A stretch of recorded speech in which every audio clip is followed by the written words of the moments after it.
Sand. It's like rain, but dry. We're back, and today, we're going to be looking at the history of sand in competitive Pokemon. Just like last time, let's break down what it does before getting into how it's impacted the VGC metagame. Sand has two effects. It does 1/16 of each Pokemon's HP at the end of every turn, unless they're a ground, rock, or steel type, or have an ability that prevents it, and it increases the special defense of rock-type Pokemon by 50%. It wears your opponents down, while keeping you safe. Unlike Sun and Rain, Sand had two non-legendary Pokemon that could set it up with their ability right from the very beginning of VGC, Hippowdon and Tyranitar. Tyranitar is an insanely powerful Pokemon, so it must have seen a lot of play in the early days, right? Well, unfortunately, the early days of VGC were cruel. Because Pupitar didn't evolve into Tyranitar until level 55, it wasn't legal in VGC. Tyranitar wasn't allowed, but despite not having access to its most powerful setup Pokemon, Sand still had a presence in the early days, using its second best setter, Hippowdon. In 2008, the first recorded year of VGC, Sand did not top cut Worlds, but in 2009, Tsukumano came in second place using Hippowdon, using it to support his Rhyperior, a Pokemon with normally very low special defense, and to override the rain that was so common in the early days of VGC, courtesy of Kingdra and Ludicolo. After these first 2 years, Pokemon could be scaled down for competitive play, so Tyranitar was finally legal. And, as soon as he was legal, Sand started to show its stuff. In 2010, we saw our first restricted format, which allowed powerful legendaries like Mewtwo and Rayquaza, and with it came the iconic Kyogre and Groudon Weather Wars. Each player was jockeying to get their ideal weather up, but if you couldn't get the weather you wanted, at least you could know your opponent wouldn't have theirs either, thanks to Tyranitar. Tyranitar has a much lower base speed than Groudon and Kyogre, so if you let it, you could basically guarantee your opponent wouldn't have their weather up on turn 1. This was especially useful into Kyogre leads, because with Sand up, Tyranitar could take a modest Water Spout from Kyogre, and retaliate with a super powerful move of its own. This piece of anti-meta tech saw 3 players in the top 8 of Worlds that year, and it made it all the way to the finals before being stopped by Ray Rizzo. In 2011, only Pokemon that were introduced in Black and White were legal, so there was no Pokemon available that had Sandstream. But starting in 2012, Sand was about to pivot from a tool to override Sun and Rain to a devastating force all of its own. But before we get into that, subscribe, follow, or become a member. It just helps out a lot. In 2012, Tyranitar and the Sand that came with it became dominant, putting 5 players in the top 8 of Worlds that year. 2012 was the first time we saw a World's top 8 player pair Tyranitar with another Pokemon that had an ability that wanted to be in Sand, Sandveil Garchomp. Sandveil Garchomp increases the odds of your opponent's attacks missing the Pokemon. This was extremely valuable on Garchomp because in Generation 5, Dragon types and Draco Meteor were everywhere. So any little thing you could do to make sure your Garchomp stuck around for one more turn was extremely valuable. But Garchomp wasn't the only Sand ability Pokemon in top 8. The 4th place player, Joe Pikowski, had an Excadrill on his team, a new Pokemon from Generation 5 that hit hard and has the ability Sand Rush, which doubles its speed in the sand. Thanks to its great natural speed plus Sand Rush, Joe was able to invest basically no EVs into his Excadrill speed and just rely on the sand to make sure it hit first. In 2013, we saw 3 Tyranitars in the top 8 of Worlds again, but this time only one of them was paired with a Sand user Pokemon, a Sandveil Garchomp. But there was betrayal afoot. The 6th place player, Enosh, had a Sand Rush Excadrill, despite not having a way to set up Sand himself, taking advantage of the fact that the rest of his team really encouraged his opponents to bring their Tyranitars, and set the sand for him.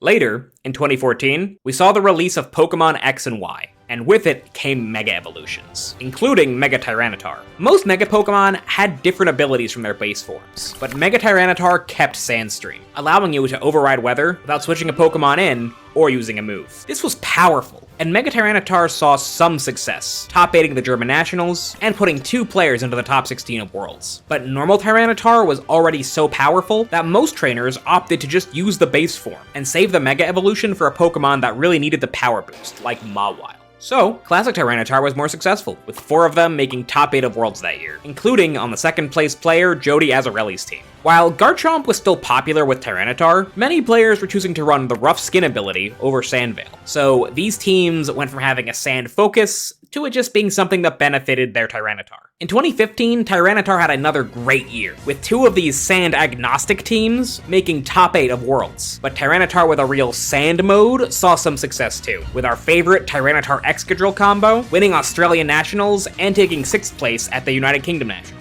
Mega Tyranitar had a bad year though, with its only notable finish that I could find being 26th place at the German Nationals. For most of 2016, Sand disappeared from the metagame, thanks to the insane weather wars between Mega Rayquaza, Primal Kyogre, and Primal Groudon. But after Pokemon Sun and Moon came out, Sand had a new face. Several old Pokemon were given weather-setting abilities coming into Generation 7, including the Generation 5 Pokemon, Gigolith. And Gigolith wasted no time putting its new Sandstream ability to use. All within the course of a month, Gigolith won the European International Championships and top cut 4 regionals. And trust me when I say, it wouldn't slow down. These Gigolith teams all looked a little different, but there was one pretty common partner: Porygon 2. You see, Gigolith is slow, bulky, and has a pretty great physical attack stat, so it made a perfect Trick Room sweeper. This made the teams it was on pretty three-dimensional. You would have access to a Trick Room mode with Gigolith and Porygon 2, and a fast mode with Pokemon like Kartana, Tapu Koko, and Tapu Lele, who took great advantage of Gigolith's sand chipping opponents' HP down into range of their devastating attacks. This pattern from the end of 2016 stayed mostly the same in 2017, with Gigolith Porygon 2 teams top-cutting a genuinely astronomical number of regionals and international events. Sometimes on these modal teams,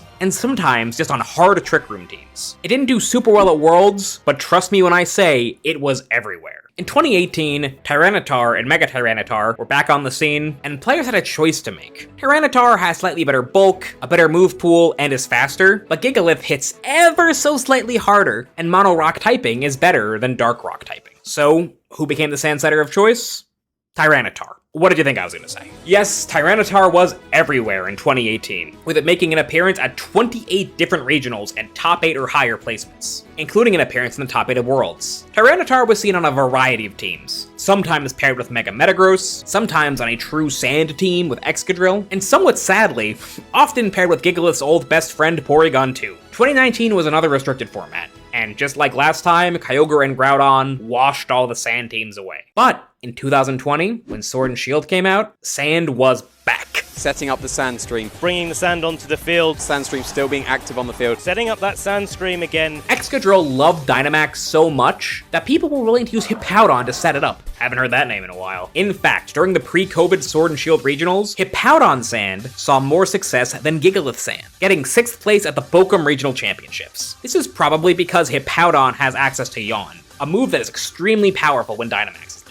But of course, Tyranitar outshined both Hippowdon and Gigolith, taking 1st place at the Collinsville Regional Championship as a solo Pokemon, and paired with Excadrill, it took top 8 at Bochum, 2nd place at Malmo, and took half of the top 8 of the Oceania International Championships. Excadrill, and by extension Tyranitar, were often paired with Togekiss, because it could use Follow Me to redirect all the fighting and ground-type moves the two were afraid of. So, for 2020, she's an honorary Sand Pokemon. In late 2021, Tyranitar won a huge grassroots online event, the Tundra Challenge, in the hands of Joseph Ugarte. Joe used a weakness policy Tyranitar to punish the many fire, ghost, and dark-type Pokemon that were popular at the time, combining the increased special defense from Sand and doubled HP of Dynamax to make a Pokemon that you have to hit super effectively if you're ever going to knock it out makes a ton of sense. This synergy was so strong that some Pokemon that had to spend a turn setting up Sand themselves using Max Rockfall would use it as well, like Regirock and Rhyperior. Unfortunately, for the rest of the 2021 and 2022 Sword and Shield seasons, Sand teams were nowhere to be found, because Kyogre and Groudon were back once again. Oh man, you're just ruining it. Look at my lips, you're ruining it. And finally, we're in the present. Pokemon Scarlet and Violet. Terastallization is a really strong mechanic for Tyranitar, whose biggest weakness has always been his bad defensive typing. So Sand should have a field day, right? Well, there's just one problem. Tyranitar is here, but his buddy Excadrill is nowhere to be found. So how do we take advantage of our Sand? Well, Lycanroc, a Pokemon introduced in Generation 7, has had Sand Rush for years, but was always overshadowed by Excadrill. With the menacing mole finally out of the way, Lycanroc got its chance. Lycanroc did the usual Rock Slide spamming that Excadrill used to do, but it had something that was really important in the early days of Scarlet and Violet: Endeavor. This move drops the target's HP to be the same as the user's. So, players would run Excadrill with a Focus Sash, And once they got knocked out of that sash, they would use Endeavor to bring an opponent's Pokemon down to 1 HP, so it would get knocked out by Sandstorm. This was particularly valuable against the Dondozo teams that were everywhere. A Dondozo with its commander boost is extremely difficult to knock out. This Lycanroc Tyranitar Sand team was something any competitive Pokemon player had to be aware of at Regionals in Regulation A, but it didn't have too much high-level success. Scarlet and Violet also introduced a new Sand Rush user, Houndstone, and while this guy apparently broke singles, he wasn't very good in VGC. Across the other two regulations we've had so far, Regulation B and Regulation C, Tyranitar as a solo Pokemon has had many successes, but it only has one top 8 with Lycanroc at the Fresno Regional Championships, in the hands of Lendule, a player who is extremely well known in the community for his love of using Tyranitar. And that's the story so far, from Hippowdon in 2010 to Tyranitar with balloons on its head in 2023. We only have 2 weathers left to cover, so let me know which one you want next in the comments. Thanks.